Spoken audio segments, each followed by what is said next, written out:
After being reborn, when I saw the penniless campus heartthrob, Jiang Yi, take out massive online loans to take his beloved by Yue Guang, Lin Jiji, shopping at all the luxury boutiques, I knew he had been reborn too. In my past life, I fell for him at first sight and was inexplicably obsessed, my heart aching that he was so poor he couldn't even afford a decent meal. So, I used the school as a front, giving him 2 million yuan under the guise of a scholarship.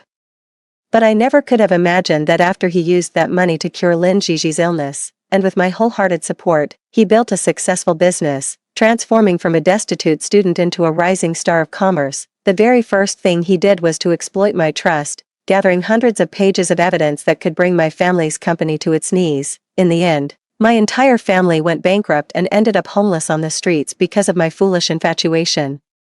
Where we were beaten to death by debt collectors. Meanwhile, the wedding photos of Jiang Yi and Lin Jiji were being displayed on every single LED billboard across the city. At the school's financial aid assembly, Jiang Yi looked down with satisfaction at Lin Jiji, whose face was pale but who was dressed in a limited edition Chanel suit, but when his gaze flickered toward me, it twisted into an expression of utter disgust. He then turned an impatient look toward the teacher preparing to distribute the hardship grants. What's the big deal about 2 million? That's just what I'd spend on a couple of outfits. Is all this fanfare really necessary? Hurry up and give me the money. I have places to be. Acting on my cue, the teacher looked at Jiang Yi, who was wearing the matching Chanel men's outfit, bought on credit, that was identical to Lin Jiji's, smiled, and raised the microphone. This outfit on our star student, Jiang, is worth over 200,000. Does he look like someone in need of financial aid? I hereby announce that this 2 million yuan fund will be divided equally among 200 financially disadvantaged students across the university. The cheers from the crowd swelled into a roaring wave, and Jiang Yi's sneer instantly twisted into a look of sheer terror. Have you lost your mind? Ha! I can't wait to see how you're going to pay back that million yuan online loan. Jiang Yi, 1. From this day forward, I won't allow any of you to bully Jiji ever again. Amidst a clamor of noise, I opened my eyes and was shocked to realize I had been reborn, sent back to the very first day of my freshman year. Right now, Jiang Yi, wearing a faded old shirt washed nearly white, was glaring fiercely at the crowd of classmates before him, shielding Lin Jiji who had fallen to the ground behind his back. Lin Jiji was crying so hard she could barely catch her breath. Brother Ai. It's all my fault, please don't be angry, and don't blame the other students. It suddenly came back to me, on this very day in my past life, Lin Jiji had also volunteered to carry the new textbooks for her classmates, but even though her classmates, seeing how frail she was, gave her the thinnest and lightest stack, she still couldn't hold it steady and dropped it on the ground, seeing a corner of the new book dented from the fall. A concerned classmate merely muttered under their breath before picking it up, intending to help Lin Jiji carry it back to the classroom. Lin Jiji wouldn't let it go, throwing a full-blown tantrum with loud sobs, which caught the attention of Jiang Yi nearby, who came running over at the commotion. In my past life, that was the first time I ever laid eyes on Jiang Yi. One glance at his handsome face, and I was completely smitten. Back then, unlike this current confrontation with our classmates, he was penniless and simply helped Lin Jiji to her feet before leaving. And now, Jiang Yi looked at the classmates he had just shouted into stunned silence, before shifting his gaze to me. Especially you, Shen Chuyi, you are not to come within 100 feet of Jiji without my permission. Do you hear me? And don't even think about trying to get my attention by having her bullied. Your so-called affection disgusts me. With that, he scooped Lin Jiji up into his arms and strode away without a backward glance. The classmates nearby suddenly let out a huge, collective sigh of relief. It's a scorching day, but he gave me a cold sweat. How can someone so handsome be so terrifying? Right, and the way he talks, it's all orders. You'd think he was the headmaster or something. What a nutcase. Ugh, what a waste. He's so good looking, but clearly not all there upstairs. What a shame, a real shame. Still reeling from the trauma of my violent death in my past life, I stared blankly at Jiang Yi's retreating figure. I know that the oppressive aura Jiang Yi exudes among his classmates, that air of cultivated privilege, is something nurtured over time by wealth, the kind of thing only someone accustomed to wielding power would possess. But the Jiang Yi of today, he's even paying his tuition with loans. How could he possibly? An hour later, my best friend who runs a luxury boutique sent me a surveillance video clip. You really can't judge a book by its cover. Chuyi, can you believe it? This young couple, dressed in rags, came into my store and bought almost $500,000 worth of clothes. From their conversation, it sounded like they might even go to your school. In the video, Lin Jiji looked awkwardly at the priceless clothes she was wearing and made a move to take them off. What if I ruin such beautiful clothes? Jiang Yi pulled Lin Jiji, dressed in her Chanel suit, into a tight embrace. If Shen Shui can wear it, why can't you, Jiji? Haven't you realized it yet? The world is full of people who judge others by their appearance. If you dress poorly, people will take advantage of you. And this time, I won't let you suffer even the slightest bit of injustice. Lin Jiji pushed Jiang Yi away, tears streaming down her face. Ai, please don't do this.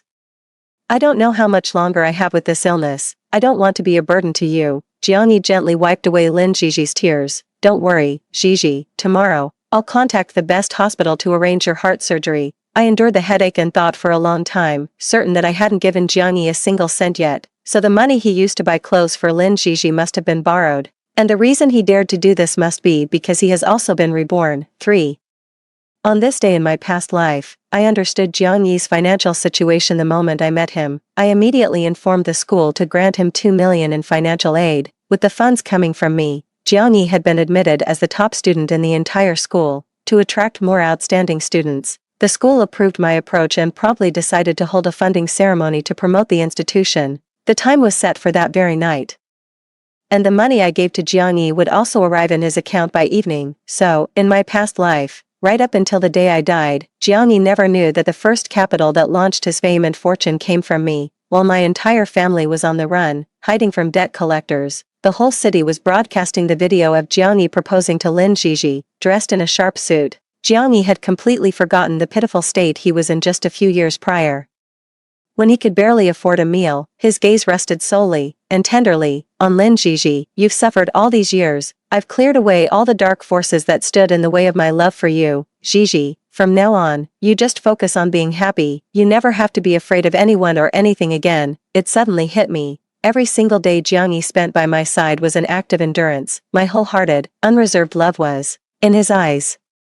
The very dark force that drove him away from Lin Jiji. He shamelessly enjoyed everything I gave him, all the while harboring a deep, ungrateful hatred for me. But it was him. For the 4 years we were together, he never once let on that there was someone else in his heart. The tens of millions in resources I poured into him turned into a sharp blade, piercing through the hearts of all my family who truly loved me. 4. At 8 o'clock in the evening, during the financial aid ceremony for underprivileged students, Jiang Yi, dressed in a suit, arrived fashionably late, leading a bashful Lin Jiji by the hand. It drew gasps of amazement from the students. But this outfit looked more suited for a high society cocktail party. How could it possibly belong to a student on financial aid? Ignoring the strange looks from the crowd, he settled Lin Jiji into an empty seat in the audience. He then straightened his tie and strode onto the stage with an air of utter arrogance. The teacher, his impassioned speech interrupted, shot a displeased look at Jiang Yi. You there, student, you. Jiang Yi impatiently raised a hand, signaling for the teacher to be quiet. Is it just 2 million? That's barely enough for a couple of outfits. Was all this fanfare really necessary? Just hand over the money. I've got things to do and no time for this little performance of yours.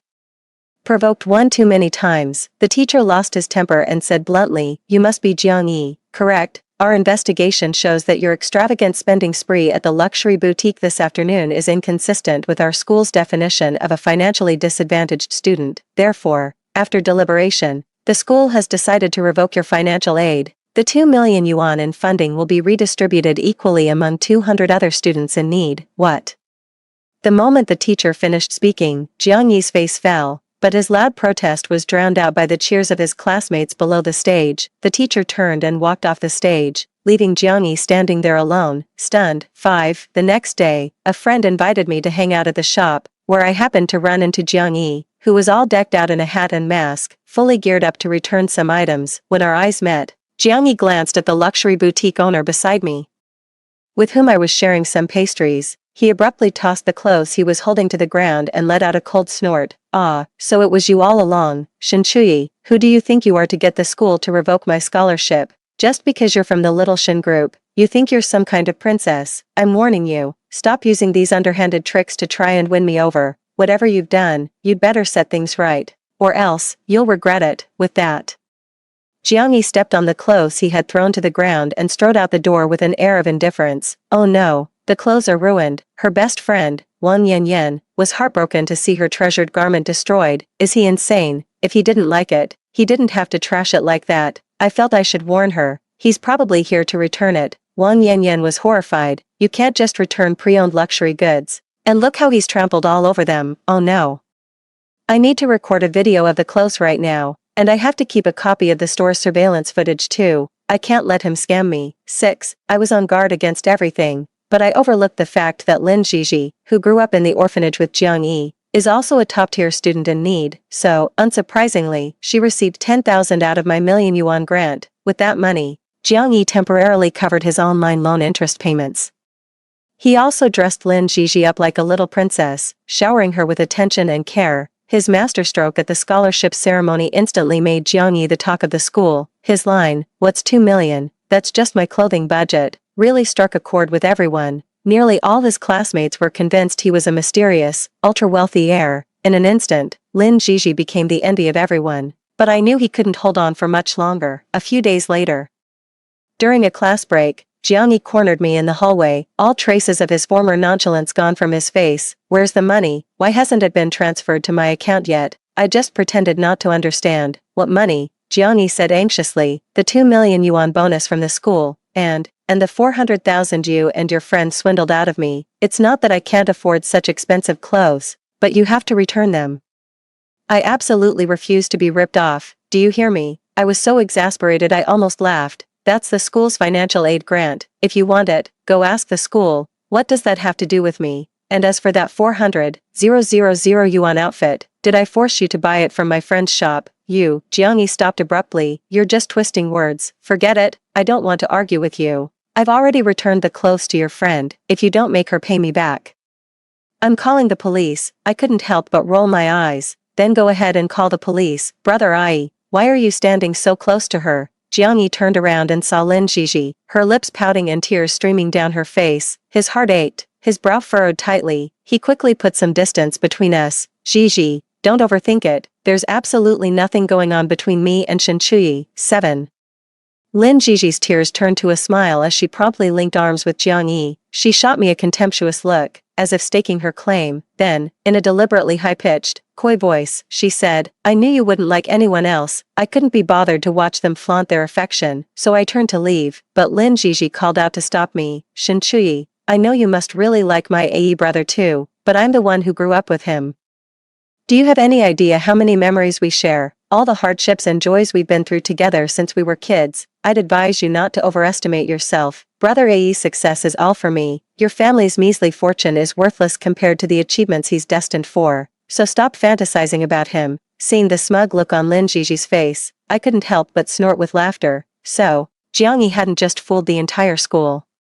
Even Lin Jiji was convinced he was about to strike it rich. But in my past life, from every single one of his struggles to his final rise as a business tycoon, which part wasn't made possible by my help, he naively believed that with just 2 million, he could reclaim everything he had in his past life. Faced with my undisguised mockery, Lin Jiji, flushed with anger and humiliation, turned and stormed into the classroom. Yet her gaze swept haughtily over to me standing at the classroom door. And she announced to the whole class with a proud, petulant air, "This Saturday is my 19th birthday. AE is booking a private room at the Tianhao Hotel for my celebration. I'd like to invite all of you to come to my birthday party." Oh my god, that's a super luxury hotel that costs 2,000 per person. My entire month's allowance wouldn't even cover one meal there. How am I even worthy of being classmates with such a wealthy person? Sob. "Thank you, Jiang, the campus heartthrob." "Thank you, Lin, the campus belle." Amidst the heartfelt praises from our classmates, Lin Jiji looked at me with smug satisfaction. "Shen Chuyi, I know your family has a bit of money, but a fancy hotel like this, you probably never even set foot in one. It's fine, I'm the bigger person, so I'll let it slide that you tried to steal my AE. I'll even let you come to my birthday party on Saturday." Instantly, countless hostile stares were fixed on me. The classmates who had benefited from her favor were all eager to help Lin Jiji vent her anger. What? Shen Chuyi is trying to seduce the campus heartthrob Jiang. How shameless can she be? He already has a girlfriend, and she's just trying to steal him. Ugh, I'm going to be sick. How can someone be so disgusting? Just because Jiang is rich and handsome, she throws all morals out the window and throws herself at him. And Jiji actually forgave her and even invited her to dinner. Oh my god. Jiji is just too kind-hearted. Amidst the chorus of angry curses, I caught a glimpse of Jiang Yi, his jaw clenched tight, his expression grave. Clearly, Lin Jiji hadn't given him any advance notice about treating the whole class to a meal. In that case, I simply have to go and see this spectacle for myself. 8. During another break that same day, I had just stepped out of the restroom when I heard Lin Jiji's tearful, accusatory voice from outside. Jiang Yi. Are you really falling for Shin Chuyi? What does she have that I don't? For a moment, I didn't know if I should step out or not, so I had no choice but to brace myself and keep listening. Jiang Yi began to explain in a fluster. Jiji, you're the only one in my heart, it's just that. But what? Lin Jiji pressed on relentlessly. Just the other day, you said you were about to make a fortune, that you'd become the richest man in the country. You promised to buy me a mansion. To find the best doctors to cure my heart condition. Sob, you said you'd make me your Mrs. Jiang, the envy of every girl in the city. Sob, you've been lying to me all along. It's just a birthday party, and you can't even be bothered to throw one for me, and you dare say you love me. It was all just empty promises. No, Jiang Yi's voice was fraught with conflict. Jiji, it's not that I don't want to do this for you. It's just that the venue you've chosen is really too expensive. With 40 classmates, spending 2,000 to 3,000 per person could easily exceed 100,000. Wouldn't it be better if I saved that money to buy you a gift instead? I don't want that. Ever since you met Shin Chuyi, you even returned that dress worth hundreds of thousands that you bought for me. Sobs. As she spoke, Lin Jiji burst into heartbroken sobs. And now you won't even spend 100,000 on a party for me. How can you say your feelings haven't changed, Jiang Yi? I don't care. I'm having this party no matter what. I want Shin Chuyi to know that I, Lin Jiji, am your one and only, the person you love most. Just then, the school bell rang. I couldn't care less anymore and rushed out. Lin Jiji saw it was me and screamed in utter despair. Jiang Yi, if you don't agree, I won't get treatment for this illness. Sob, just let me die. I couldn't help but smirk. Jiang Yi, you're just digging your own grave. In our past life. The pitiful Lin Jiji was always the pure, innocent little flower in Jiang Yi's eyes. It made him feel guilty every time he enjoyed a life of luxury with me, knowing Lin Jiji was still suffering in the slums. But this time, having been exposed to luxury goods early on, Lin Jiji was like someone who had discovered a whole new world, desperately demanding more and more from Jiang Yi. I'd love to see how Jiang Yi, who's flat broke and drowning in debt, is going to satisfy her. 9. At noon on Saturday, I arrived at Lin Jiji's birthday party as promised. The moment they saw me, every single classmate couldn't help but look at me with utter contempt. She actually had the nerve to show up. The sheer audacity to come just for a free meal is unbelievable. Jiji is just too nice. If it were me, I'd have thrown her out. Lin Jiji stood in the very center, the center of attention, dressed as elaborately as a peacock in full display, the cheap fabric, the sloppy stitching, and the oversized fake pearl necklace around her neck. The whole look was utterly ridiculous, completely clashing with the hotel's luxurious and sophisticated decor. Meeting my amused gaze, Lin Jiji retorted defiantly, "It's fine, let her come. Let her get a good look at how Ae dotes on me. That should cure her of her delusions and put an end to her silly fantasies. I just found it all rather amusing." "Oh really? Then why hasn't your dear Ae come for you yet?" At this point, Lin Jiji grew even more smug. "He's obviously off preparing my birthday gift. When he shows up with it, try not to be so jealous you lose your appetite." Of course, Lin Jiji had no idea that, in order to pay for her class dinner, Jiang Yi was at my friend's shop, practically begging for a refund. I couldn't be bothered to argue with them any longer. I found a corner with a good view of the stage and called the server over to order a selection of expensive and exquisitely presented dishes. The server, seeing our group of poor students, said with some hesitation, "Miss, all the dishes you've ordered are single servings. Altogether, they'd only be enough for one person, but the total already exceeds 10,000. Are you sure you want to proceed?" I pointed at Lin Jiji and said to the server, "She's the one treating today, so maybe you should ask her if it's okay for me to order these dishes." Instantly, Lin Jiji was on high alert. She obviously knew the food here was expensive, but she never imagined it would be this outrageously pricey. The admiring praise from our classmates for her generosity was happening right alongside their scornful whispers about me shamelessly trying to get more than my fair share. Too proud to lose face, Lin Jiji couldn't bring herself to refuse. She forced a smile and said, "And no, it's fine, order whatever you like. My boyfriend will be here soon to pick up the tab." The server left with the tablet containing their order. My classmates all started talking over each other, hurling insults at me. I couldn't be bothered to respond. Under Lin Jiji's venomous glare, I savored each exquisite dish as it was brought to the table. I didn't stop until I was completely stuffed, finally putting down my chopsticks and wiping my mouth. It was already 1 in the afternoon. My classmates were cursing me under their breath while swallowing hard, their stomachs growling with hunger. Finally, someone couldn't hold back and asked Lin Gigi, Gigi, why don't you give the campus heartthrob Jiang a call and hurry him along? We're absolutely starving over here. Seeing the conflicted look on Lin Gigi's face, I offered a suggestion in good faith. How about you let everyone else eat first? It's not like your dear campus crush Jiang hasn't seen every delicacy under the sun. It's not as if he'll miss out on this one meal, right? 10. It's just a meal. My AE wouldn't mind in the slightest. As Lin Gigi's words hung in the air, the whole room erupted in delight. Immediately, a classmate called the waiter from before back in. Let's order. Time to order. Everyone was stumped by the unfamiliar menu. Then, a real genius pointed at me and said, I'll have exactly what she just ordered. Same here. Me too. But Shen Chuyi ordered such expensive dishes. If we all order like that, won't it be too pricey? If that shameless gatecrasher gets to enjoy such fine food, then as Gigi's good friends, aren't we more than deserving? Alright then, let's order. I'll have the same, 38 identical set meals, with a total price exceeding 500,000. Lin Gigi's eyes were red, on the verge of tears. She immediately lowered her head, her fingers jabbing frantically at her phone screen. She must have been sending a message to Jiang Yi. So I put on my headphones and pulled up the security camera feed from my best friend's shop. On the screen, Jiang Yi glanced at his incessantly buzzing phone and irritably tapped it to lock the screen again. By now, 3 hours had passed since he'd shown up at the store demanding a refund. Parched and drenched in sweat, Jiang Yi confronted my friend. I already returned the clothes to you, so why aren't you refunding my money? My friend was getting annoyed. I've told you 100 times, pre-owned luxury items are final sale. We can only buy them back. Then buy it back from me. No way. You've trampled all over these clothes. They're ruined. I can't take back merchandise that's unsellable. If you don't leave right now, I'm calling the police. I couldn't help but marvel at my best friend's patience. A full 3 hours had passed before he finally had security escort Jiang Yi out of the store. I looked up as the dishes began arriving one after another. The classmates were thoroughly enjoying their meal. Lin Gigi's table was the only one left completely bare.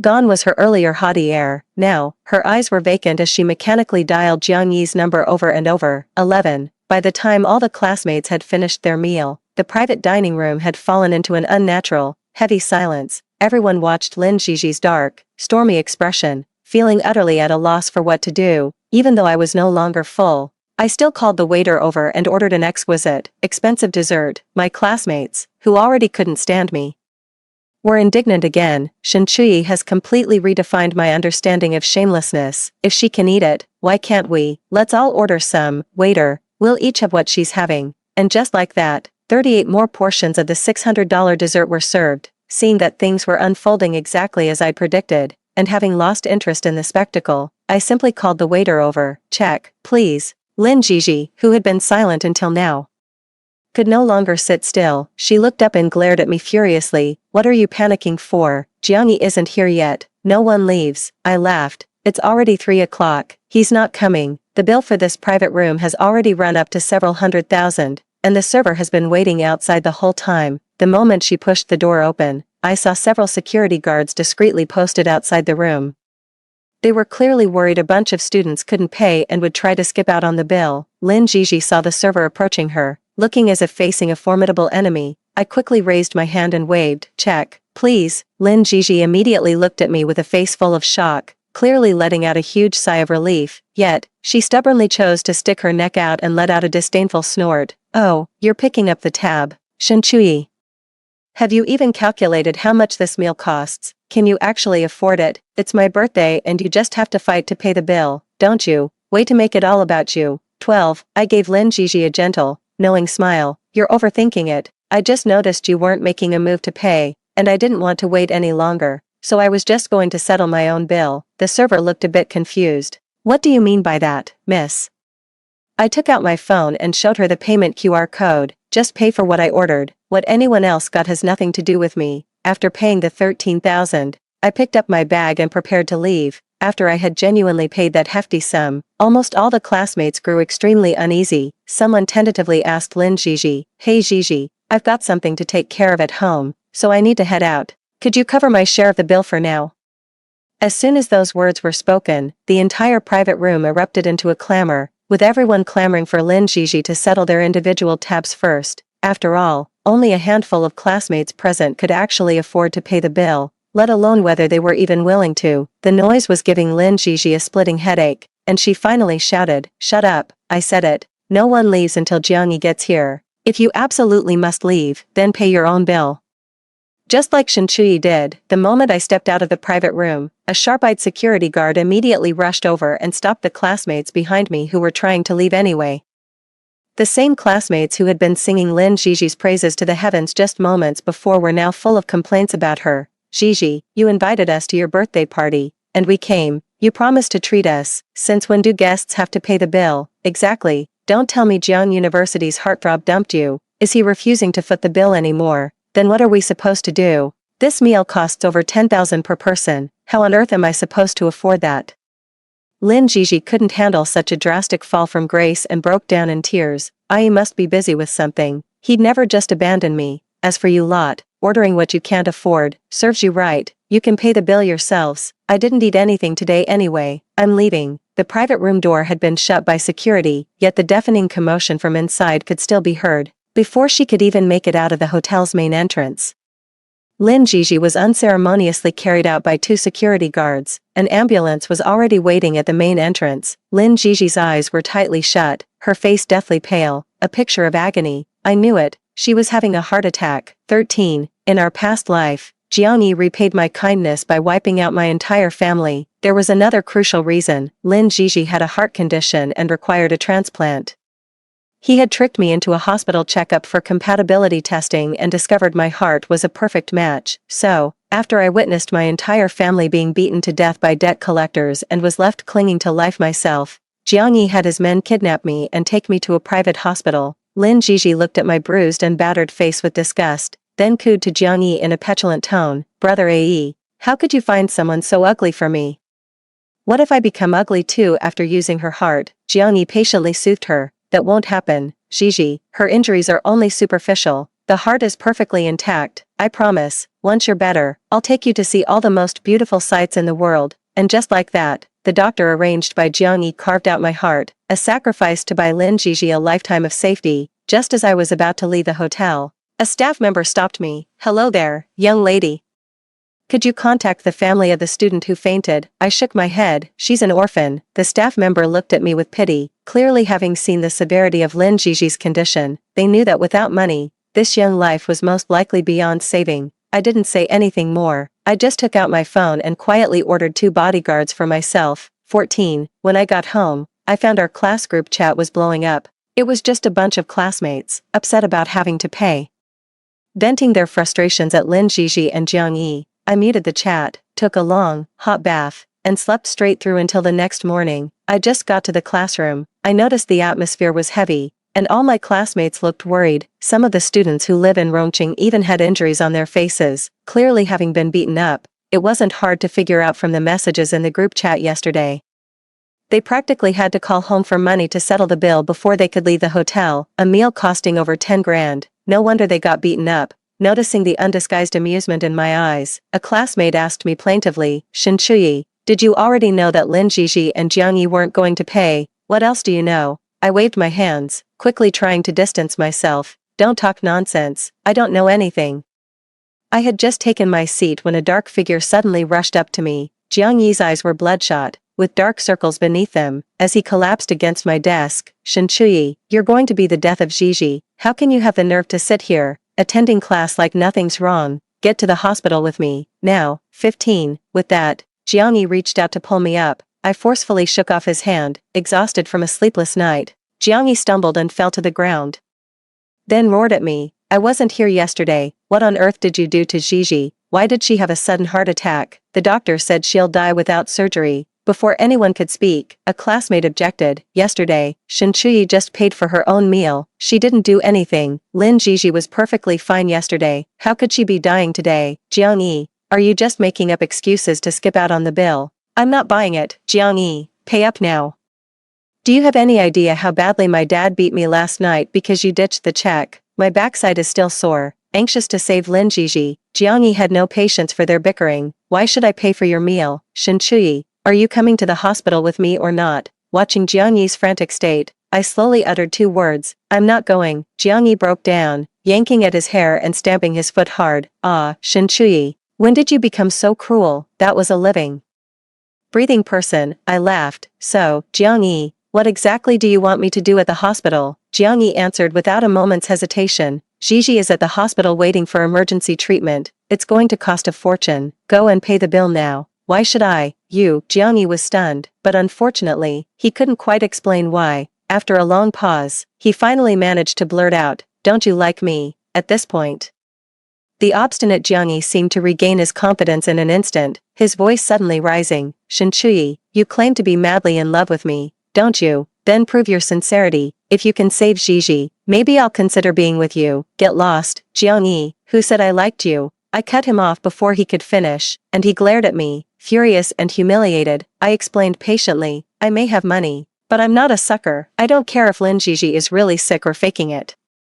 She has nothing to do with me. And there's no way I'm paying her medical bills." With that, Jiang-yi let out a self-deprecating laugh. "I understand now. Shen-Chuyi, you thought that if Gigi died, I'd choose you instead, so you just stood by and did nothing, right? Ha, a vicious woman like you deserves to be torn to pieces. Even if you died 100 times, I could never like you. You're not worth 1/10,000th of Gigi." Jiang-yi was still standing in front of me, ranting and raving, when the counselor came up behind him. With a dark expression, he tapped Jiang-yi on the shoulder. "Just who have you managed to piss off?" 16. Jiang-yi had taken out an online loan and failed to repay it, and he kept ignoring the debt collector's calls. So, they sent enforcers to track him down at the school. After the news broke that Jiang-yi was saddled with massive online loan debt, his classmates, realizing they'd never get their 10,000 yuan back, were utterly disgusted with him. He kept cursing Lin Gigi as well. To ensure the safety of the students, Jiang-yi was expelled. From that point on, Jiang-yi had completely transformed from a top student into a deadbeat debtor, with no chance whatsoever of replicating the path to fame and success from his previous life. On the day he left, he was shouting my name loudly at the school before being swiftly escorted out by security. "My life is back on track." The school learned about the incident at Tianhao Hotel and decided to clear my name. When my classmates found out that the 3 million donated to the underprivileged students came from me personally, they all apologized for their misunderstandings and actions toward me. I waved it off indifferently, having already died once. Who would still dwell on these things? But I never imagined this would reach Jiang-yi's ears. That same day, Jiang-yi came back to the school gate in disguise and cornered me. He dropped to his knees with a thud right in front of me, his voice hoarse. "Chuyi, I was wrong. I didn't know that 3 million was from you. I thought you were just obsessed with my success, that you had to have me for that reason. I never imagined you loved me this much. You're the one, the good woman who's willing to build a life with me from nothing. Chuyi, please give me another chance, okay? I swear I won't let you down again." Seeing this, the 2 security guards I'd paid a small fortune for finally sprang into action. They rushed over at top speed, grabbed Jiang-yi like he was a stray chicken, and hurled him a good distance away. Jiang-yi looked at me with a wounded expression, his resolve unshaken as he insisted, "Chuyi, wait for me. I will make this right for you. I promise." 2 weeks later, a photo of Lin Gigi, her face contorted in agony as she held up her ID card, went viral across the entire internet. She started a live stream, tears streaming down her face. The live stream was titled "Searching for Jiang-yi." In the video, she tearfully recounted her harrowing ordeal. She claimed that Jiang-yi had deceived her, promising that taking such photos would earn her money for medical treatment. Initially, Lin Gigi had no idea it was an online loan. It wasn't until Jiang-yi absconded with the money and debt collectors bombarded her phone that the truth finally dawned on her. But Jiang-yi was gone, completely out of reach. Soon, the livestream rocketed to the top of the trending charts, only to be banned for excessive content. It all felt like a cruel joke. Not long after, a message arrived from an unknown number. "Chuyi, I know you must have been reborn as well. In our past life, I failed to see people for who they truly were, and I'm so sorry for what I did to you. Are you satisfied with the punishment I gave Lin Gigi? This time, please give me a chance to make it up to you, okay? I'll be waiting for you at Wavecrest Park. I won't leave until you come." Without a moment's hesitation, I immediately dialed the police. All that awaited Jiang-yi was the full force of the law. In the end, Jiang-yi was sentenced for deceiving Lin Gigi into taking out a loan and absconding with all the money. As for Lin Gigi, unable to afford medical treatment and constantly harassed by debt collectors, she soon suffered a fatal heart attack. From his prison cell, Jiang-yi kept writing to me. At first, his letters were full of remorse, expressing his hope to reconcile with me after his release, but after receiving no response, his tone shifted to a veiled threat. He warned that if he died, he would surely be reborn and would never forgive me for what I had done to him in this life. I could only find it laughable. No matter how many times the cycle repeats, someone with malicious intent deserves only the most wretched end. The end. Story 2. Attending my bestie's bachelorette party. Only to spot my newlywed husband, Ford Sheen, in the booth next door, flanked by two scantily clad beauties practically glued to him. Then I glanced down at my plain t-shirt. While he's living the high life with women on both arms, why the hell should I bother playing the faithful wife? Turned around and went to the bathroom to change into a low-cut miniskirt, then ordered 2 of the hottest male models. Soon, photos of me and the male models linking arms and drinking a toast were displayed on the club's big screen. Congratulations to Miss Ray Tun for spending $500,000 at our venue and earning the spotlight. But then a large hand yanked me up from the booth. Ford Sheen's face darkened. Ray Tun, if you want to die, just say it. I immediately slapped him. Get lost. Mind your own business. Ford Sheen was on the verge of anger, but considering they were still in public, he suppressed his temper. We'll talk about this at home. I ignored his words and reached out to touch the male model's face. The male model was also quite perceptive, knowing exactly who the big spender was that had just splurged $500,000 on him, and he guided my hand downward. That jawline, those collarbones, those abs. Isn't this 1,000 times better than that clueless old man Ford Sheen? I was having the time of my life touching him, while Ford Sheen, ignoring me, left with a dark expression on his face. In less than 5 minutes, the manager came over as if facing a formidable enemy and called the male model away. Big sister, come play again next time. He gently left a kiss on the back of my hand. I felt somewhat irritated and said to the manager, what's the meaning of this? I spent $500,000 just for you to take him away. The manager was so nervous that sweat kept pouring down. Miss Tong, we're truly sorry. We'll cover all your expenses today. But the higher-ups have ordered the shop to close for the day. We're just employees, so please be understanding. Miss Tong, this is so boring. Feeling a bit embarrassed, I hugged my best friend Ruan-hee. Sorry for cutting your bachelorette party short. She didn't hold back and gave my butt a hard slap. You two are driving me crazy. You owe me another bag. Your husband's paying for it. Just send the bag you want to Xiaozhang, and I'll take my wife back first. A luxury car pulled up in front of us. Seeing Ford Sheen's grumpy face instantly pissed me off, so I turned around and walked the other way. The luxury car also began to reverse straight back, forcibly cutting me off. Ford Sheen swiftly opened the car door and pulled me inside. Lunatic. Ford Sheen and I are the epitome of a business-arranged marriage couple, without an emotional foundation, only a well-matched family background. I was strongly opposed at first, but when I saw Ford Sheen's face, I suddenly thought that falling in love after marriage might not be so bad. Ford Sheen is incredibly handsome, tall and strikingly good-looking. He perfectly fits my aesthetic ideal, aloof yet alluring, noble and peerless. I also thought about building a relationship with him and living a good life together, but on the very day the wedding ended, before we even had a chance to consummate the marriage, he went on a business trip, leaving me alone in an empty villa for a whole month. I knew he did it on purpose, because the person he truly wanted to marry wasn't me at all. It was his first love, Eden's son, married to me. Yet you can't even give me the most basic respect. Being a woman to this extent is truly pathetic. Forget it, it's just a man, isn't it? I've got plenty of money, as many men as I want. Since you, Ford Sheen, have shown no kindness, don't blame me, Ray Tun, for being ruthless. How much longer are you going to keep looking at me with that bitter, resentful gaze, Ray Tun? Ford Sheen leaned back on the leather sofa, his tone indifferent. You dare to order male escorts at a nightclub after marrying me. Ordering them isn't enough. You had to splurge to dominate the screen, and after all that, you hit me. Are you afraid the whole city won't know about our marital troubles? Grievance welled up in his heart. Didn't Mr. Sheen say he was working overtime to discuss business? I had no idea the Sheen Corporation's negotiations involved flesh trade in nightclubs. As if suddenly remembering something, he rubbed his forehead and said, that was arranged by the client. I let out a cold snort and spoke sarcastically. So, President Sheen abandoning his newlywed wife to fly to Hawaii and rekindle romance with his first love was also arranged by the client. In that case, does that mean Miss Song and those two girls today are in the same profession?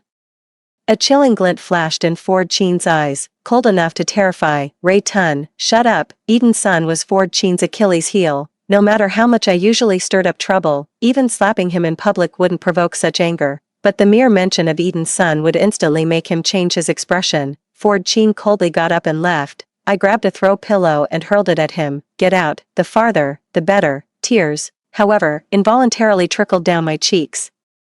I stubbornly wiped away the tears. Ray Tun, you're so pathetic. Shedding tears for someone like Ford Chin is just dirtying your own eyes. The next day, I chartered a private jet and flew straight to Hawaii with the young male model. Mr. Chin, your wife has gone to Hawaii. Ford Chin lifted his eyelids slightly. Let her go if she wants. Have someone keep an eye on her over there. The madam didn't go alone, with Ruanhee again. Send some money to Ruanhee. No, not him, with two. Ford Chin's gaze turned sharp.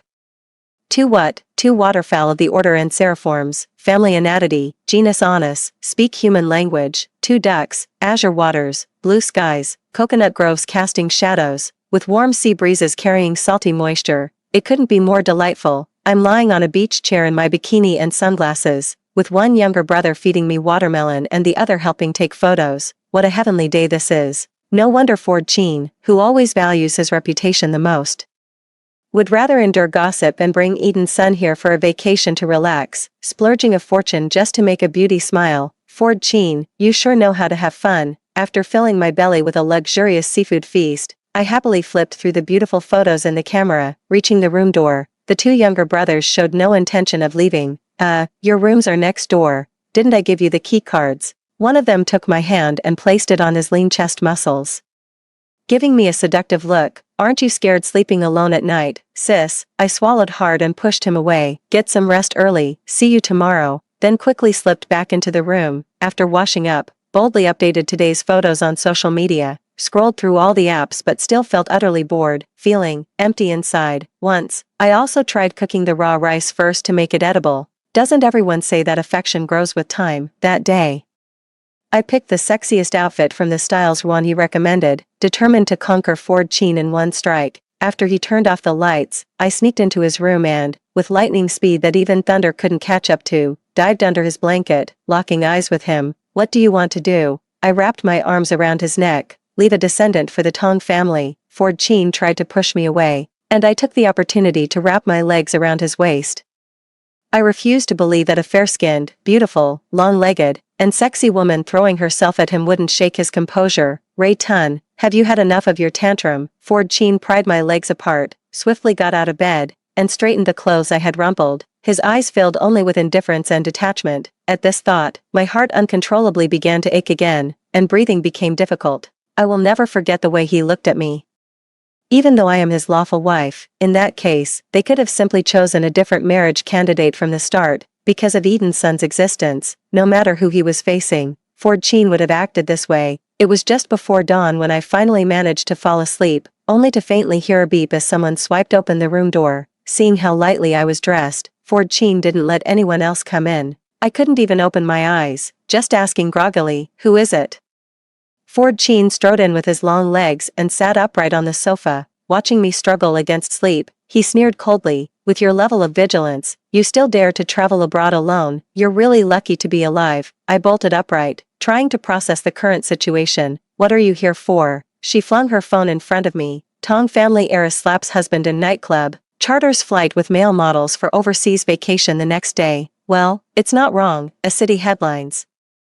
This trivial nonsense made the headlines. The entire building is swarmed with reporters right now. You made this mess, you clean it up. Oh, and about the plummeting stock price, you'll cover the losses with your own money and transfer it to the company's account. I pulled out my phone and saw over a dozen missed calls from my parents. My courage failed me. What are you standing around for? Pack your things and get out. I slunk back home, trailing behind Ford Chin.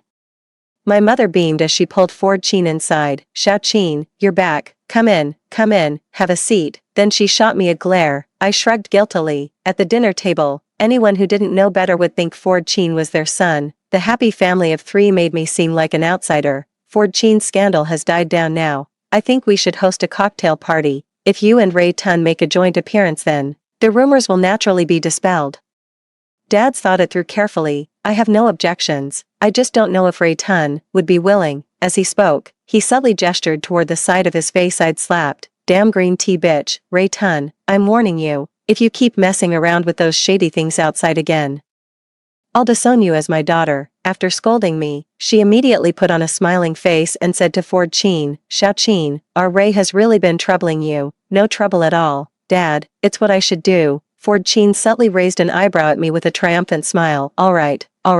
Now I get it. No wonder he didn't react when I hit him last time. He was waiting to tattle on me in front of my parents, after washing the dishes and pots for the whole family. My back was so sore I could barely straighten up, and I didn't dare complain. My dad lectured me for what felt like forever before finally letting me go. Ford Sheen, surprisingly, drove himself and waited for me outside. I'm so annoyed by him right now. I opened the door and sat in the back seat, casually asking, "Where's the driver? Come sit in the front." It didn't sound like a suggestion. Already in a bad mood, I instantly lost my temper. "I'll sit in the back today. Either you throw me out or you drive." So much nonsense. The next second, Ford Sheen was sitting right beside me. A large hand gripped my waist, flipping me around in an instant. He pressed against me like a snake, the man's panting in my ear and the heat from a certain part of his body making me tremble twice. His other hand clamped onto my chin. "Guess, from this angle. Can your parents see what we're doing in the car?" My ears turned red as I scolded. "Ford Sheen, are you out of your mind?" His voice grew hoarse as he said, "You guessed right. Didn't you want to sit in the back? Big brother will indulge you." I struggled free with all my might and immediately climbed into the driver's seat. "I'll drive myself. Damn it." From the rearview mirror, Ford Sheen flashed a smile that was exactly what he wanted. Within minutes, I noticed he had fallen asleep and started grumbling again. This guy is definitely doing it on purpose. I checked my makeup in the mirror, feeling utterly exhausted. When will such days ever come to an end? Despite the fact that our marriage is a complete mess, we still have to pretend to be loving in front of others. I try so hard to convince myself not to care about anything related to Ford Sheen, forcing myself to shift my affections elsewhere. Yet some people just have this magic that makes you abandon all your principles and resolve the moment you see them. But in the end, my marriage to Ford Sheen was just an exchange of interests from the very beginning. Ford Sheen took my hand, hooked it around his arm, and pressed it down slightly. "You'd better act convincingly later." I forced a fake smile at him. "I know what to do." He turned my face away. So ugly. I almost slapped him again. "Whatever, I'll endure it." After walking around with Ford Sheen, my calves felt sore, so I returned to the lounge. The door was half open, and out of the corner of my eye, I caught a glimpse of someone who looked very much like Ford Sheen passing by. Further inside was the warehouse. What was he doing there? Curious, I simply followed in my slippers. At the entrance of one of the warehouses, I heard the voices of Ford Sheen and a woman. Although I already had the answer in my heart, I still wanted to confirm it once more. I tiptoed and opened a crack, catching sight of Ford Sheen and Eden's son. Eden's son is a doctor, gentle and intellectual. The only aspect where I surpass her is family background. In every other way, she and Ford Sheen seem more compatible. Every time Ford Sheen and I appear in public as a couple, he can't wait to prove to Eden's son that it's all just an act with me, just to reassure her. I fled home in embarrassment, though it's them who should be ashamed, not me. Life returned to its usual calm. Though Ford Sheen and I live together, we rarely cross paths. We have our own rooms. He leaves for the company before I wake up, and by the time he comes home from work, my day is just beginning. I've figured it out. If he won't let me hire a male model, then I'll secretly date a younger boyfriend. That shouldn't bother him. From now on, we'll each do our own thing as a couple, without interfering with each other. As usual, I put on my flawless makeup and dressed up sexy and hot. Just as I was slipping on my shoes, Ford Sheen came back. He looked me up and down, and his expression darkened. "Have you been dressing like this every day lately?" I ignored him. "Director Sheen, you should just worry about yourself and your lover. What I wear is none of your business. Where are you going?" I met his deep gaze and said indifferently, "None of your damn business." He reached out to block the door. "You can go out, but change your clothes first." "What gives you the right to control me?" "Because I'm your lawful husband," I sneered. "Oh, so you still remember you're my husband, when you were sneaking around with that mistress behind my back? Why didn't it occur to you that you were my husband?" Ford Sheen forcefully pulled me into his arms with astonishing strength. "Ray Tun, you keep talking about lovers and mistresses every day. Who exactly am I cheating with? I've told you it was arranged by the client. I haven't laid a finger on them." With that, Ford Sheen bit my shoulder hard. "Ouch, that hurts." I struggled desperately to push him away. "You know very well who it is." I said I would never shed tears for Ford Sheen again. "Miss Tong, what took you so long?" "Don't even mention it." I ran into Ford Sheen on my way out. He must have been upset after dealing with Eden's son. Who knows what got into him. I showed Juan the bite mark on my shoulder. "Look, a mad dog bit me." Juan teased with a smirk. "You two are quite the adventurous couple." Huh. I was at a loss for words and didn't want to explain further. After introducing you to so many handsome guys, Not a single one caught your eye. Don't get me wrong, they're all great. But there's just no spark. I popped a cherry into my mouth. Who told your Ford Chin to be so handsome? Now you can't even feel anything for other men. I glared at Wanhee. Don't mention him to me. Just hearing his name annoys me. Alright, I won't bring him up. Today, sis found you another handsome guy, a returnee from overseas, 183 centimeters tall with pecs bigger than yours. Even I like him. He'll be here soon, Miss Wan. I am, Jude Han. Ray, you, know each other. My first love. Wanhee appeared calm on the surface, but inside she was panicking. This is bad. Jude Han, my first boyfriend, the dazzling student council president during college, handsome and academically outstanding. It took me half a year to win him over, but the way we parted was far from dignified. After we got together, I ended up covering almost all of our shared expenses. Jude Han came from a poor family, so I never brought up money around him, even though I was being so careful. There were still times when I unintentionally touched a nerve with him. Ray Tun, can you stop wearing these designer clothes? My classmates are all saying I'm living off you. I was a bit confused. These clothes were all bought by my mom. Since they're already bought, I can't just not wear them.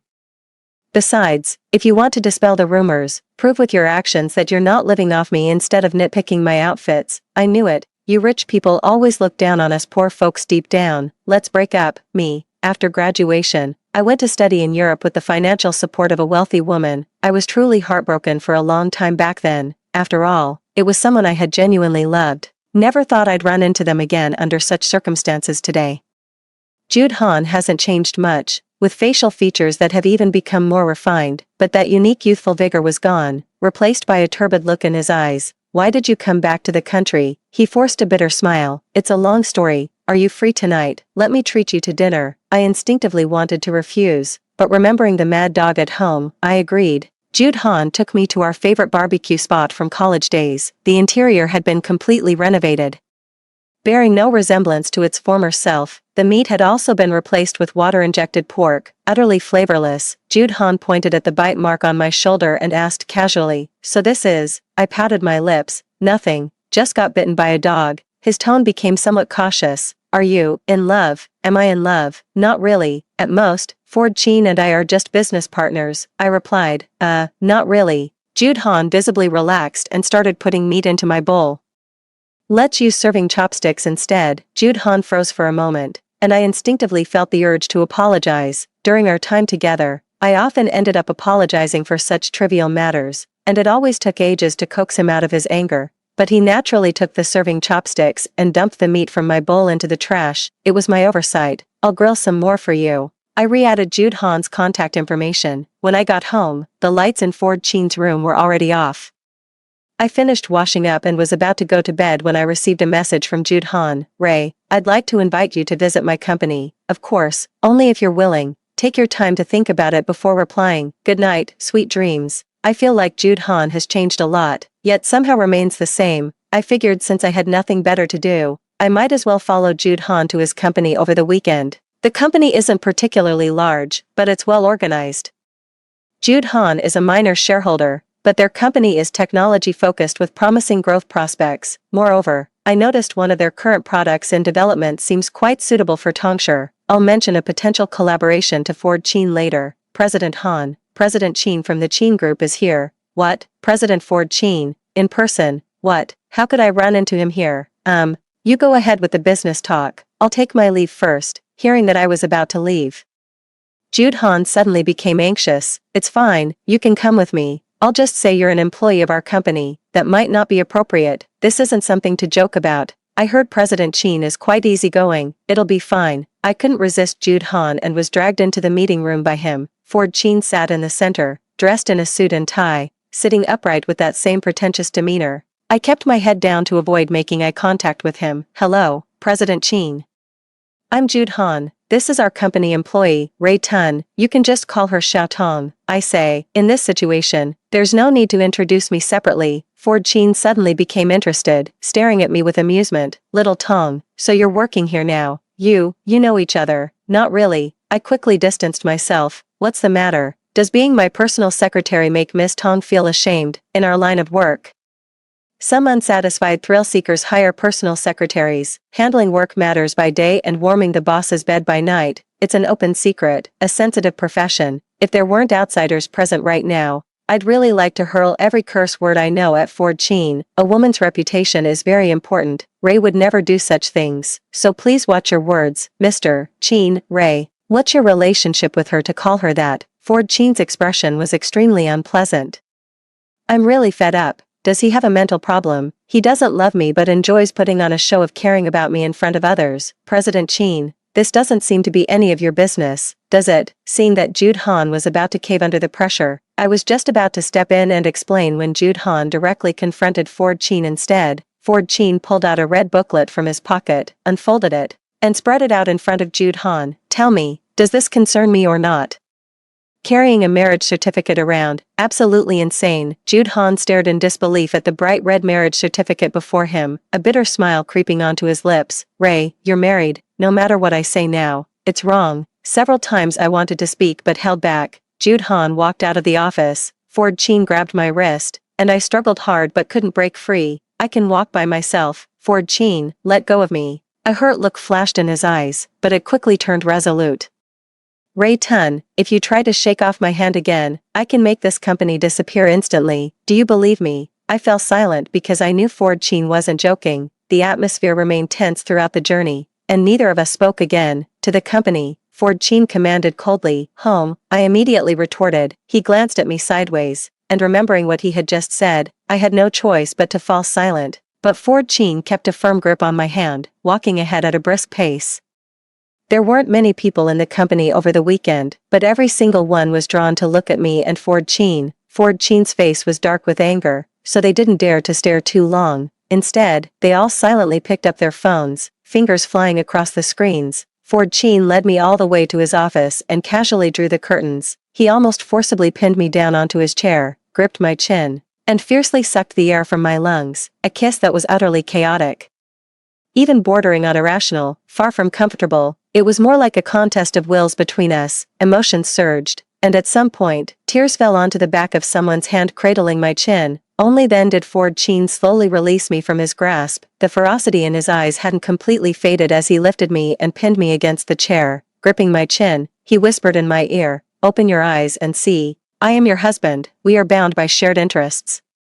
Just like the Sheen and Tong families, already inseparable, impossible to divide. Yes, our marriage was the result of an exchange of interests. Both he and I were merchants trading emotions for profit, and so we both became trapped by the very feelings we sought to exploit. I shouldn't have let my heart waver for an ally at the gambling table. Just as he could never bring the one he truly loved to stand by his side, we are both reaping what we sowed. I gave another project from the Tong family to Jude Han. After all, I ruined his collaboration with the Sheen family. Meanwhile, at the Sheen Group's CEO office, President Sheen, your wife gave one of the Tong family's projects to that small studio from yesterday, the one led by Jude Han. Ford Sheen rubbed his throbbing temples. She really wants to drive me to my grave. Jude Han has been busy for a while. The project is going well. Ray, thank you. You're welcome. I'd like to invite you to dinner, if that's okay, not just with me alone. I've also invited some university classmates, all of whom you know. To be honest, I haven't kept in touch with my college classmates since graduation, so I readily agreed. Jude Han was already waiting for me at the restaurant entrance. I thought it might be awkward, but once we started reminiscing about our college days, everyone opened up.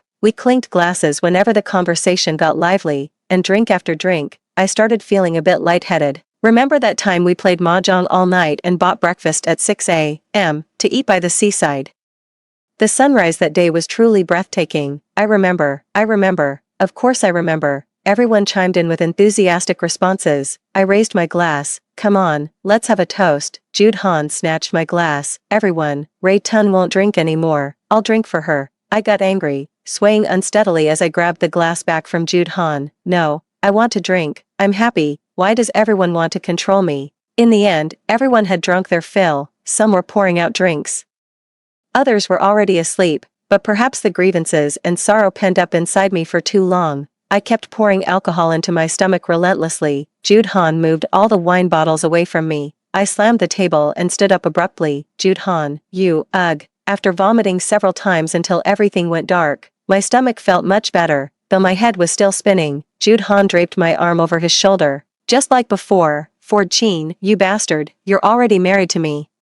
Yet you still went looking for your first love, you're inhuman, I kept babbling nonstop, while Jude Han remained silent the whole time. As we left the restaurant, Ford Chin happened to see me leaning heavily on Jude Han, barely able to walk straight. Ford Chin took me from Jude Han's hands and said, "No need to trouble President Han with my wife. Ray had a bit too much to drink at the university reunion. If President Han didn't invite her, she naturally wouldn't have drunk too much." Ford Chin's gaze seemed sharp enough to cut Jude Han. The overwhelming scent of gardenias filled Ford Chin's neck, making my nose sting with emotion. Gardenia used to be my favorite scent too. I even had a custom-made gardenia perfume, but I stopped using it the moment I discovered Eden's son also loved gardenias. Ford Chin went to see Eden's son again. Tears fell drop by drop onto Ford Chin's skin. I pushed him away forcefully. "Ford Chin, you're disgusting, don't touch me," losing my support. I instantly lost my balance. The two men instinctively reached out to steady me, but with the last shred of my consciousness, I controlled my body to lean toward Jude Han. "Let's go. I don't want to see him." Jude Han supported me with a faint smile. The aroma of food instantly awakened my empty stomach, and I abruptly sat up. "Is this Jude Han's house?" I glanced at my clothes and felt slightly relieved, still wearing last night's outfit. "Ray, come and eat quickly, you must be hungry." I don't remember clearly what happened last night, only that I seem to have seen Ford Chin. "Sorry to trouble you. There's no need to be so polite between us. Go fill your stomach and take a shower. I didn't change your clothes for you. I left one of your t-shirts in the bathroom." "My t-shirt? You left it here when we broke up last time." The atmosphere grew slightly awkward. "Haven't you thrown it away yet?" "Can't bear to." I didn't know how to respond. "I'm already married. Are you happy then?" It really doesn't feel good to have someone hit a sore spot. "Ray, maybe we can start over. I was immature before and did hurt you. I apologize. The fact that we met again means our fate isn't over yet. You're married, but you're not happy, aren't you?" I put down my chopsticks. "Jude Han, you should know me. Ray Tun, don't look back. Don't say such things again, and we can still be friends." After parting ways unhappily with Jude Han, I had long since moved on from him. When I got home, Ford Chin was still sitting on the sofa. He looked exhausted, his eyes bloodshot. His usually neat clothes were now disheveled. I vaguely recalled some of last night's conversation, feeling a mix of emotions. "You didn't sleep all night." "Couldn't sleep." His voice carried a faint hoarseness, and for some reason, my heart began to ache faintly. He took my hand and held it in his palm, and when he saw I didn't resist, he pulled me into his embrace. He simply rested his head on my shoulder without any other unnecessary movements. "I missed you." This was the first time Ford Chin had said such words to me. Was this a sign of possessiveness acting up? Even if he doesn't like me, he can't stand the presence of any other man around me besides himself. This is indeed very characteristic of Ford Chin's personality. I was just about to say something when I heard Ford Chin's steady breathing beside me. My eyelids grew heavier, and just like that, leaning against each other, we fell asleep. When I woke up, I was already lying in my own room. I thought Ford Chin had gone to the company, but when I came out, I saw him busy in the kitchen wearing an apron. Gotta say, even though Ford Chin has a face that looks like it was never meant for cooking, it smells amazing. He glanced at me. "Come eat." It was my first time sitting down to eat at home with Ford Chin. No way, it's this delicious. The food Ford Chin made was better than many star-rated hotels.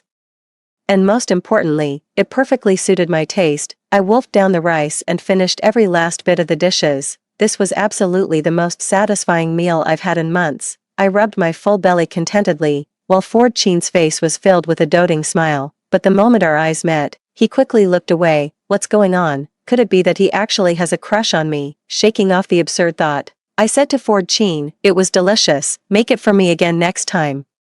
Ford Chin retorted impatiently, "Don't push your luck. Do you think I don't have to work? TCH, how stingy. I'll take you to Hawaii next week." Tisk, taking me to the place where he dates Eden's son, trying to make me part of their play. "I'm not going. Don't you like Hawaii?" "Been there," Ford Chin warned in a low voice. "Ray Tun, don't make me think about those two ducks again." Making up for your honeymoon. If Ford Chin hadn't brought this up, maybe we could have gotten along peacefully, but why did he have to go out of his way to disgust me? I said I'm not going. "I'll tie you up and drag you onto that plane if I have to." "Give it a try." Ford Chin and I were locked in a standoff, neither willing to back down. A week later, Ford Chin and I boarded his private jet. Ford Chin, going after my parents. Huh, what a despicable move. Ford Chin kept his eyes fixed on the computer, his slender fingers dancing across the keyboard without looking up. "You just noticed." With lightning reflexes, I hit the power button on the computer. and the densely packed spreadsheets instantly went dark. I shot him a triumphant smile. We're on our honeymoon, and you're still working, hubby. Ford Cheen laughed in exasperation. Birds of a feather flocked together. Ford Cheen intercepted my offending hand, pulling me a little closer to him. If we're not working, what else can we do on the plane, wifey, bastard? We didn't head to a hotel after landing. Instead, they took me to a yacht. Where are we going? Out to sea. Who's going to steer the boat? If you know how, you can take the wheel. And indeed he could, navigating smoothly across the sea for over an hour. The shoreline grew increasingly faint as we dissolved into the horizon where sky met sea. On the boundless ocean, there was only us. It was a Hawaii I had never seen before. Wow, it's an orca. The colossal creature that appeared before my eyes was something I'd never seen before. The shock and awe it inspired far surpassed millions of pictures in any album. Ford Cheen had emerged from the cockpit at some point, his crisp white shirt lazily unbuttoned at the top, revealing faint traces of his muscular contours. Slender fingers held the champagne glass, thin lips parted slightly, and his Adam's apple moved rhythmically up and down. I gazed up at him from the deck below, as if looking at a meticulously crafted poster. I swallowed hard. This was exactly how I had been bewitched back then. So skilled. He must have spent every day like this during that month in Hawaii with Eden's son. Lost interest all of a sudden and sat back in the cabin. Ford Cheen, I brought you out to have fun, and you're just playing with your phone here. Don't be so boring. I didn't even glance at him. What's so fun about tricks to please other women? Ford Cheen grabbed my phone and threw it on the sofa, then held me tightly in his arms. Are we done with this? How many times do I have to explain to you? I don't even know those two women. Can't you have a little basic trust in me? Ford Cheen's tone was tough, but upon closer listening, there was actually a hint of grievance mixed in. Was I talking about them? I was talking about Eden's son. What are you pretending for? What does Eden have to do with this? Calling her so affectionately. What a despicable man. My temper flared, and I decided to tear off the facade today. Acting every day is exhausting. You left me alone at home on our wedding day to come to Hawaii with Eden's son. I know she was your first love, and I know our marriage is just a transaction of interests. But you, Ford Cheen, are such a scumbag. No one treats another person like this. After venting, I still felt unsatisfied. And that day in the warehouse with Eden's son, I saw everything. I was right next door.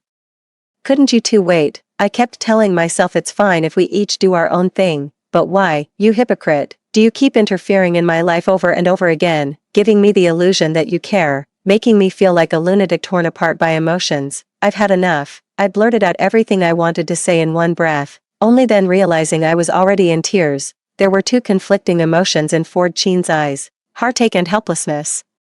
He loosened his grip and gently pulled me into his arms. Done scolding me. There are some things I don't know how to explain to you right now, but Eden's son and I really have nothing going on. You've said all that, and still all I get is a pale excuse. Can't you even come up with a decent lie? I pushed Ford Cheen away. He seemed to have made up his mind about something, turned around, and went back to the cockpit. A few hours later, we docked. As soon as we got ashore, Ford Cheen shoved me into the car.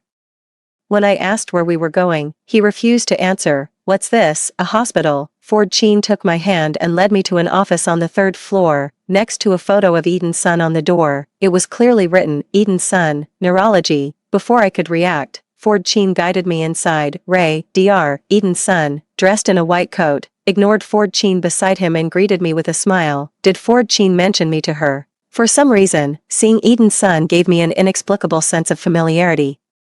And even the office furnishings felt strangely familiar. Dr. Song, it's a pleasure to meet you. Why didn't you let me know you were coming? Perfect timing. Come on, I'll treat you to a meal. Eden's son was poised and graceful, without the slightest hint of awkwardness. Instead, I felt a sense of shame. Dr. Song, I've been misunderstanding you and Ford Cheen all this time. I'll finish this drink as an apology to you. I downed it in one go with exaggerated bravado. How embarrassing. To have been consumed by baseless suspicions for so long. Eden's son also raised his glass. I accept your apology. Then he downed it in one gulp. We exchanged a smile, feeling somewhat like old enemies reconciling with a single laugh. Eden's son and I hit it off immediately, and for the next few days, apart from being at the hotel, I spent all my time with Eden's son. We explored every night market in Hawaii, big and small, and dined at all the hidden gem restaurants she had been saving up to visit. Ford Cheen, just follow behind us carrying the bags and paying the bills. It's been a long time since I've been this happy. Dr. Song, are you going to watch the fireworks show after work tonight? Ford Cheen snatched the phone, You can work overtime for a while. Ray Tun and I have something to do tonight. With that, he hung up the phone. I tried to snatch my phone back. What the dr. Song will misunderstand. I need to explain it to her. Ford Chin held the phone out of my reach. We're legally married. What exactly do you want to explain to her? You're not going anywhere tonight. Stay in the room and keep me company. Would I be this obedient? While Ford Chin was taking a shower, I sneaked out to Eden's son's hospital again. Her office wasn't locked, but she wasn't there. I figured she might be in surgery, so I decided to wait in her office. I curiously looked around Eden's son's office. It was as clean and tidy as she was. Suddenly, I spotted a folder labeled Tong Yi on the file rack on her desk. It bore the exact same name as mine, and I couldn't resist pulling it out. When I opened the first page, I gasped, because there, unmistakably, was a photo of me. Diagnosis: dissociative amnesia. Trembling, I opened the detailed medical records, 3 pages in total, each documenting the entire process of every episode one had experienced. On each page, the family member signature section was boldly signed with the name Ford Chin. The first episode was 2 years ago, the second a year ago, and the most recent one was 3 months ago, just when Ford Chin and I had gotten married. Fragments of memories flooded my mind, scattered and broken. I desperately tried to piece them together into a coherent chain of recollection, but no matter how hard I tried, it was impossible. Every image of me in those scenes is so vivid, yet it's like reading a book I've never opened before. I can only see the dry text, completely unaware of the emotions and feelings embedded within, left to infer, to merely observe. I ran back to the hotel in tears and collided with Ford Chin, who was frantically searching for me. Ray Tun, where have you been? You didn't answer your calls. Do you have any idea how crazy I've been looking for you? Tears welled up in Ford Chin's eyes. I threw my arms around him, sobbing uncontrollably. He froze for a moment, then quickly patted my back to calm me down. Did I scare you, Ray? I'm sorry. I was just too anxious. Ford Chin, I can't remember anything. What should I do? An overwhelming sense of helplessness, as if abandoned by the entire world, tightly enveloped me. It was like drifting on a vast ocean, clinging to nothing but a piece of foam board in endless silence. I could see the shore and the people on it, but they were beyond my reach. Ford Chin took me back to the room, and I shrank into his arms like a rain-soaked kitten. Ford Chin, tell me about the things before I got sick. Okay. Ford Chin stroked the ends of my hair with his fingertips, lost in memories. Our beginning was quite similar to now. At first, you hated me just like you do now, always calling me a mad dog. I didn't like you either. Who would like a grumpy little cat that bites at any moment? You say you hate me, but I know you've long been bewitched by my beauty. The grumpy little cat finds new ways to annoy me every day, but the grumpy little cat waits for me to come home every day. Many times the kitten fell asleep on the dining table, next to the steaming hot meal left for me, but the kitten's cooking skills are really not that great. Yet, every time I would finish all those burned eggs and mushy noodles without a word, you stubbornly insisted on sleeping in separate rooms. But that night you sneaked back into mine, dressed yourself up as adorably as a little gift. Please, I'm no Lu Xiaohui, just a normal man. But then I suddenly remembered what you once said. You said that only when two people truly love each other can they feel genuine happiness in such moments. So I just held you in my arms. That was the first time we shared a bed. Later, we confessed our feelings to each other. We started dating. How do you come up with so many crazy ideas every day? Taking me to experience things I've never done before. You'd drag me out of bed in the middle of the night to watch the sunrise from a mountaintop or see coral reefs in Hawaii. You would tell me jokes while I was working. Even though your jokes were always so corny, you would sneak love letters into my briefcase and office, saying it was your own little romantic quirk. The result was that one time when I opened a contract for a business meeting, what I saw was, lonely housewife burning with desire.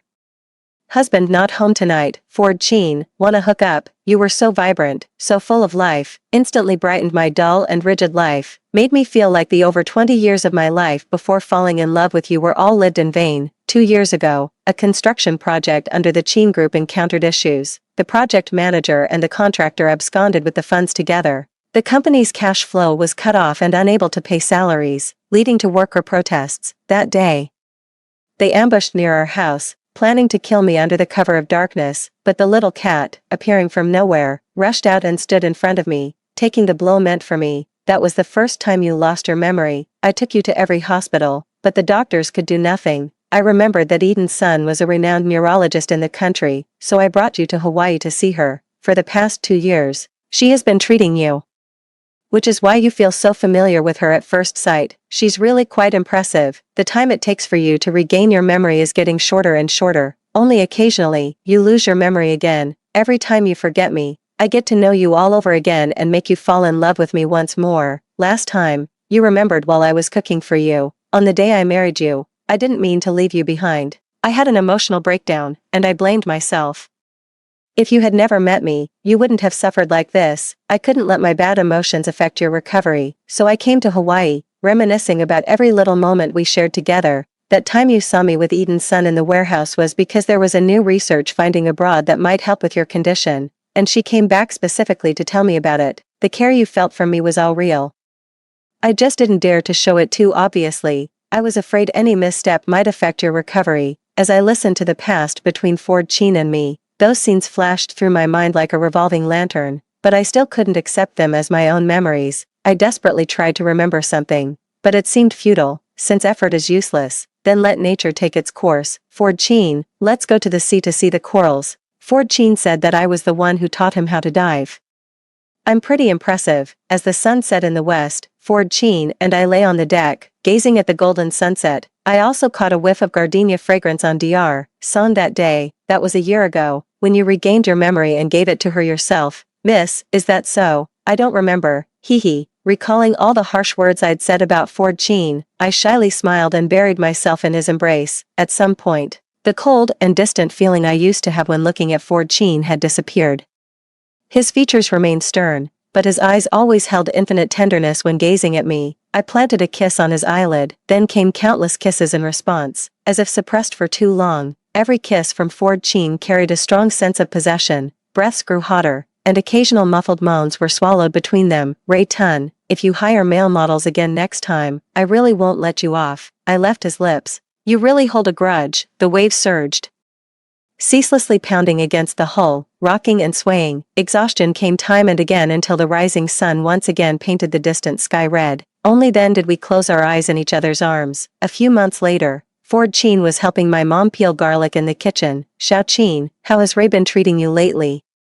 Any signs of improvement? Ford Sheen smiled without answering. My dad put down the half-trimmed vegetables and hurried over to ask, Xiao Sheen, how was my acting last time? Dad, Mom, I'm back. I put down the vegetables in my hands and walked straight to Ford Sheen, giving him a light peck on the cheek. The elderly couple froze for 2 seconds before bursting into tears of joy. I pulled them both into a hug. We owe Dr. Son a huge favor. My dad, a man who rarely shed tears in his lifetime, wiped his eyes and said, yes, yes, no amount of gratitude would be enough for them. I pulled out an A4 sheet from my pocket, cleared my throat, and said, ahem, you two should get ready to move up a generation. The Tong family has an heir now.